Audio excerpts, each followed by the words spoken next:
What's going on, everybody? This is Kevbrown reporting to you live from the Bahamas. It's been a fantastic day. I'm still here on the island of Bimini. Had a chance to eat some really great food, work out, and also take a swim. But today's episode of Create Your Life is all about staying in your lane. Why is it important for us to stay in our lane? Well, number one, I would have to say that we need to stay in our lanes in order to actually stay happy, because when we're doing what we like to do, then it actually brings happiness into our lives. The other thing is that we have to build up time in a particular lane in order to become the leader in that particular lane.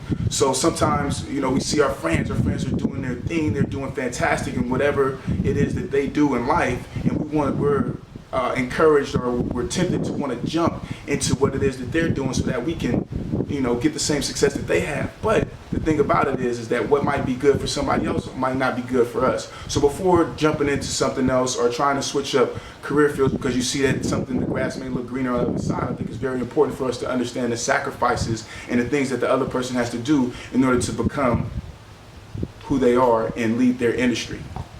So I think that understanding that delayed gratification, that we have to put in this time, that we have to do things, and that we have to understand those sacrifices, the sleeping patterns, the work ethic, when they're putting in time, how they're doing it, all of that stuff, we have to understand it and we have to do it in order to become a leader of any lane. But it's most important for us to stay in our lane in order to become the best that we can be. For example, I'm a public speaker now, but before I worked in the fashion industry, so before even going into the public speaking industry, I talked to somebody about it and I asked them different questions, and then I researched the industry and all of these other things in order to figure out and find out if this was what was truly for me. But I saw people experiencing great success in it, and I still said, you know what, I don't want to be a public speaker. That was my initial thoughts. That was the way that I looked at the speaking business and the speaking industry. But I soon found out that this is actually what is best for me, and this is what I like to do, what I can do, and what makes me happy and brings happiness into my life. So before even going and switching lanes from fashion to speaking,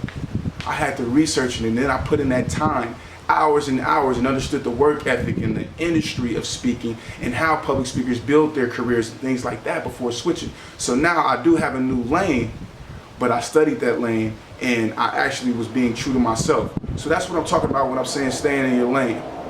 Be true to yourself and do what's best for you, not what's best for somebody else. So this is Kev Brown, reporting to you live from the Bahamas. This is the Create Your Life series, and I'm out.